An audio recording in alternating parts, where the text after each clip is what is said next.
হোলিতে পলাশ উৎসবে পুরুলিয়ায়।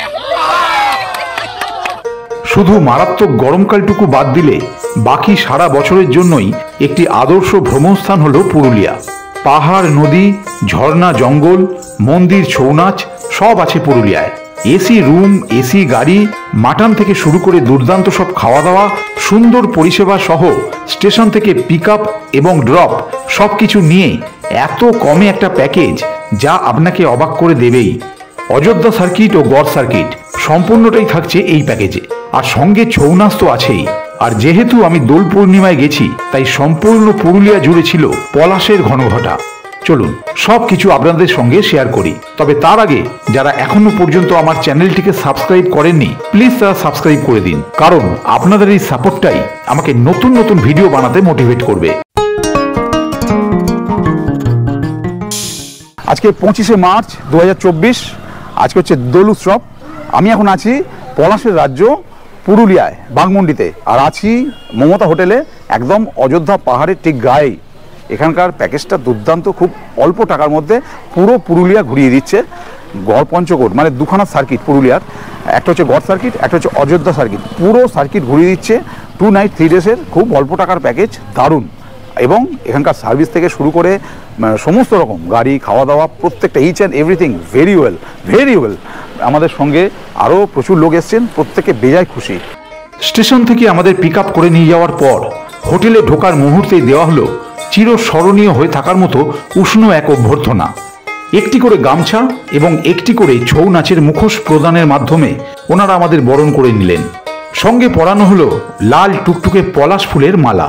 আজকে প্রথম দিনের ব্রেকফাস্টে দেওয়া হয়েছে লুচি, সাদা আলু চচ্চড়ি, ডিম সিদ্ধ আর জিলিপি।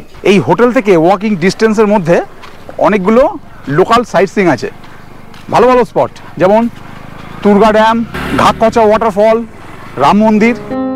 চলে এলাম তুর্গা ড্যাম। বাঁধের নির্মল পারিপার্শ্বিকতা এবং শান্ত পরিবেশ শহরের ব্যস্ততা থেকে আপনাকে নিখুঁত পরিত্রাণ প্রদান করবে।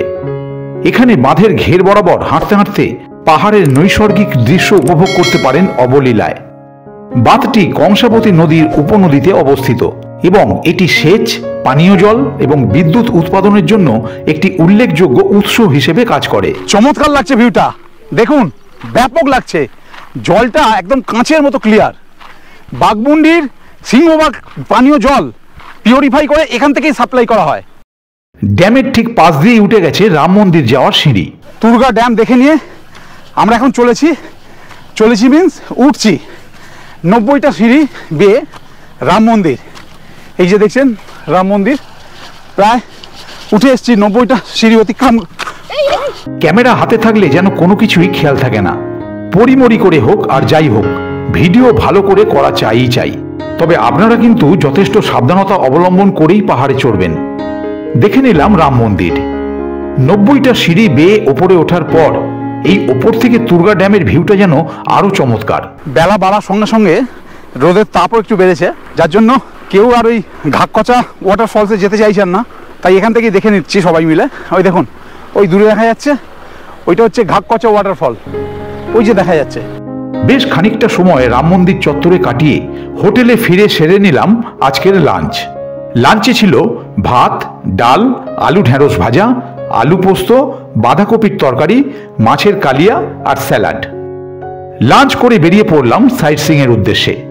আজ মার্চের 23, তাই গরমটাও একটু পড়েছে বইকি, কিন্তু এসি গাড়ি হওয়ায় বেশ আরামেই প্রাকৃতিক সৌন্দর্য উপভোগ করতে করতে এসে পৌঁছে গেলাম খয়রাবেড়া। চলে এলাম খয়রাবেড়া ড্যাম। এই যে এখানটা হচ্ছে জলটা জমিয়ে রাখা হয়েছে, আর গেটটা হচ্ছে ওই দিকটা আছে, দেখাচ্ছি। এখানকার সিনিক বিউটি কিন্তু ফাটাফাটি। চারিদিক পাহাড়ে ঘেরা একটা ড্যাম। জায়গাটির অসাধারণ পারিপার্শ্বিক ভিউ অচিরেই আমার দৃষ্টি আকর্ষণ করে ফেলল। মুগ্ধ হয়ে ঘুরতে রইলাম এ প্রান্ত থেকে ও প্রান্ত। এই হচ্ছে গেটটা, এই দেখুন, এখান থেকে জলটা ছাড়া হয় আর এইখান দিয়ে জলটা বেরোয়। এখন এখানে জল নেই, যেহেতু জল ছাড়া হয়নি বলে, কিন্তু এখানকার যে সিনিক বিউটি সেটা কিন্তু ব্যাপক লাগছে। কিন্তু চারদিকটা প্রচণ্ড ভালো লাগছে, প্রচণ্ড। এখান দিয়ে যাওয়া যায়, এটা পেরিয়ে এলাম, পেরিয়ে এই দিকটা যাওয়া যায়, গিয়ে এর উপর দিয়ে উঠে জঙ্গলে যাওয়া যায়। একবার ট্রাই করবো, দেখি। ধীরে ধীরে খানিকটা এগিয়ে গেলাম পার্শ্ববর্তী পাহাড়ে চড়ার উদ্দেশ্যে, এবং খানিকটা উঠে ওপর থেকে একবার চোখ বুলিয়ে নিলাম ড্যাম সহ সমগ্র অঞ্চলটির ওপর। নিচে থেকে হাঁটতে হাঁটতে অনেকটাই উঠে পড়েছি। আমাদের গ্রুপের আর কেউ আসেননি। দেখি শেষ পর্যন্ত গিয়ে কি আছে ওখানে। একা একা পাহাড়ি পথ চলতে মন্দ লাগছিল না। একটা ওয়াচ টাওয়ার দেখা যাচ্ছে, কিন্তু এখানটা ঘেরা আছে, মনে হচ্ছে ভেতরে যাওয়া যাবে না। না, এইদিকে একটা বাঁদিকে রাস্তা চলে গেছে মাটির, দেখি যাওয়া যায় কি না। হ্যাঁ, এই রাস্তাটা, ওই তো ওইখানটা গেটটা খোলা আছে। যেমনি বলা আর তেমনি কাজ। চলে এলাম ওয়াচ টাওয়ার। টাওয়ারের ওপর থেকে ভিউটা যেন আরো সুন্দর। বেড়াবার মৌসুম চলতে থাকায় পর্যটক ও দোকান দুই ছিল এখানে চোখে পড়ার মতো। এমনি পুরুলিয়ায় প্রচুর মানুষের রাস থাকে, কিন্তু যেহেতু দোল সামনে, পরশুদিন যেহেতু দোল, সেই উপলক্ষে কিন্তু লোকারণ্য প্রত্যেকটা স্পট। এর আগে আমি পুরুলিয়া এসেছি, কিন্তু এই খয়রা বেড়ায় এই ফার্স্ট এলাম। চরিদা গ্রাম হয়ে চলে গিয়েছিলাম, কিন্তু এইখানে এই ফার্স্ট। ব্যাপক লাগলো কিন্তু এই স্পটটা। এইখানে পেঁয়াজ কালির বড়া ভাজছে, একটা টেস্ট করলাম, ব্যাপক খেতে, লোভ সামলাতে পারলাম না, ওই জন্য আরো এক প্লেট নিয়ে নিলাম। একদম দেখুন এখানে ভাজছে, পাশেই বসে পড়েছি। অ্যাকচুয়ালি ওখানে লাইন পড়েছে, দেখুন খালি বিশাল লাইন পড়েছে, 20 টাকা করে প্লেট। এখানে এলে কিন্তু এনাদের কাছে খোঁজ করবেন, পেয়ে যাবেন, দারুণ খেতে। এরপর চলে এলাম চরিদা গ্রাম বা মুখোশ গ্রামে। মিশমিশে কালো অন্ধকারের মধ্যে পথের দুধারে মুখোশের দোকানের আলোগুলো যেন এক মোহময়ী পরিবেশের সৃষ্টি করেছে। অযোধ্যা পাহাড়ের কোলে অবস্থিত এই গ্রামটি ছৌ নাচের আঁতুড়ঘর হিসেবে পরিচিত এবং ছৌ নাচের মুখোশের জন্মস্থান। বর্তমানে এই গ্রামে প্রায় 120টি পরিবারের বাস। এখানকার মানুষজন কয়েক প্রজন্ম ধরে এই মুখোশ তৈরির কাজে লিপ্ত। প্রত্যেকটি শিল্পীর হাতের কাজ বেশ আকর্ষণীয়। চরিদা গ্রাম দেখে হোটেলে ফিরতেই চলে এলো গরম গরম পকোড়া, মুড়ি আর চা। এদিন ডিনারে ছিল ভাত, রুটি, ডাল, আলু ভাজা, সবজি আর chicken. Good morning from Baghmundi, Purulia. আজকে আমাদের সেকেন্ড ডে। এখানকার সার্ভিস থেকে শুরু করে খাওয়া দাওয়া, গাড়ি, সব কিছু যেরকমভাবে টাইমে আসছে, ব্যাপক লাগছে। কিন্তু সত্যি ভীষণ ভালো লাগছে, ভীষণ। সেই তুলনায় আমার মনে হয় এখানে যে প্যাকেজের যে রেটটা অনেকটা কমই লাগছে। এরপরও এখনও আজ কাল দুদিন আছে। আজকে আমাদের হেক্টিক শিডিউল আছে, পুরো অযোধ্যা সার্কিট কমপ্লিট করব। এই ব্রেকফাস্টটা করে নিই, তারপরেই বেরোবো। আজ ব্রেকফাস্টে দেওয়া হয়েছে রুটি, সাদা আলু চচ্চড়ি, ডিম সিদ্ধ আর রসগোল্লা। দেখলাম যারা রুটি খেলেন না তাদের মুড়িও দেওয়া হলো। এরপর বেরিয়ে পড়লাম সাইট সিংয়ে। আজ আমরা কভার করব সম্পূর্ণ অযোধ্যা সার্কিট।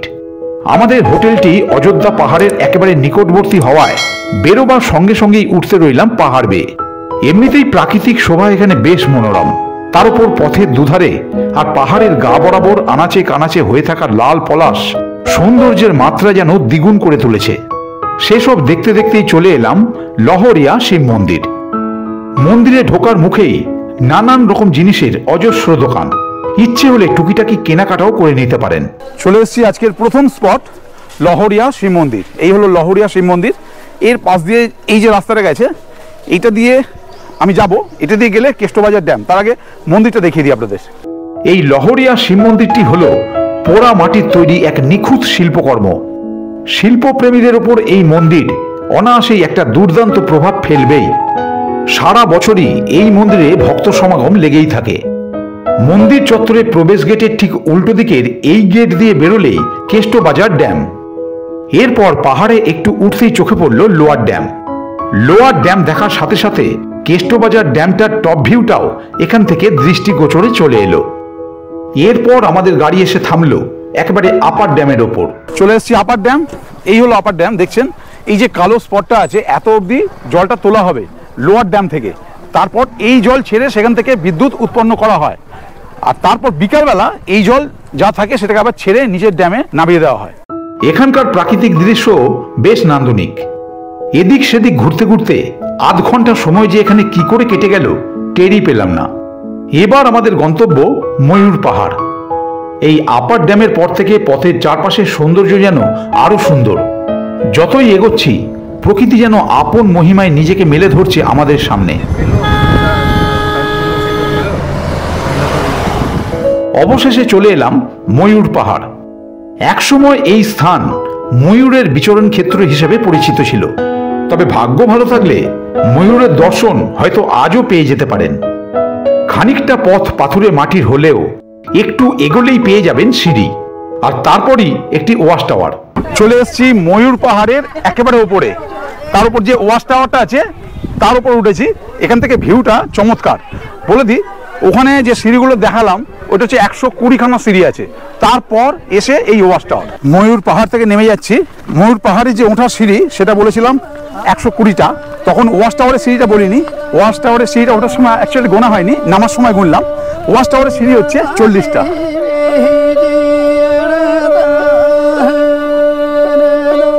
প্রত্যেকটা স্পটেই একদম চোখে পড়ার মতো ভিড়।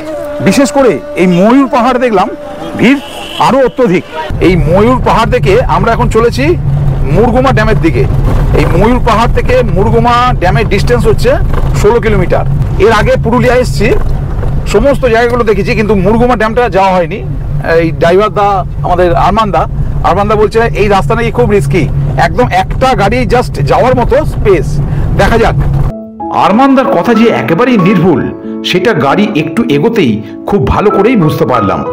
উল্টো দিক থেকে গাড়ি চলে এলে সমস্যাই বটে। কোনো কোনো সময় তো ছোট ছোট জ্যামের মধ্যেও পড়তে হচ্ছিল। চলে এলাম মুরগুমা।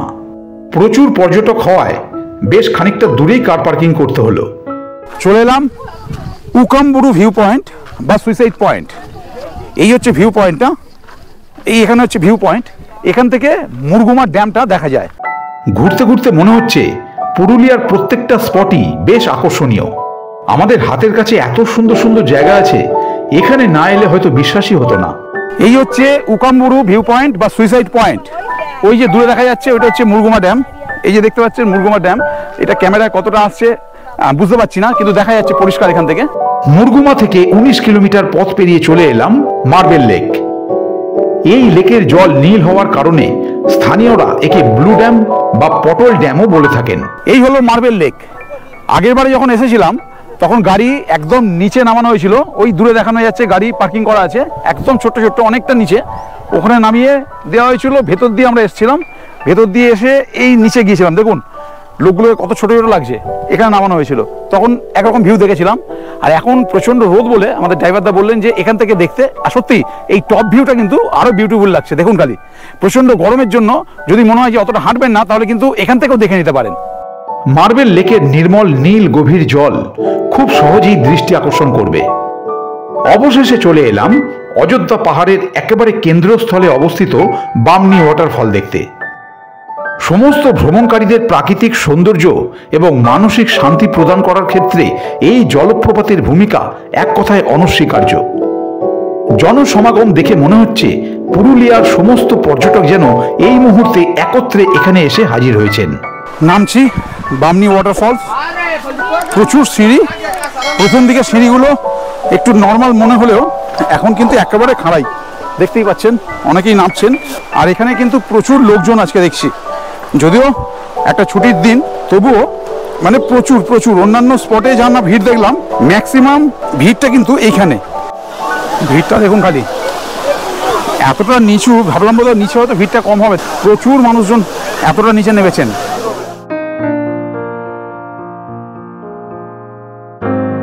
এই দিন হোটেলে ফিরে লাঞ্চ করতে একটু দেরি হয়ে গিয়েছিল, তবে প্যাকেজের মধ্যে এদিন মাটন সহযোগে মধ্যাহ্ন ভোজনটা বেশ জমাটিয়া ছিল। আর ছিল পুরুলিয়ার একটি বিখ্যাত দলের ছৌ নাচ। পরের দিন দোল থাকায় জমিয়ে খেলা হয়েছিল আবির।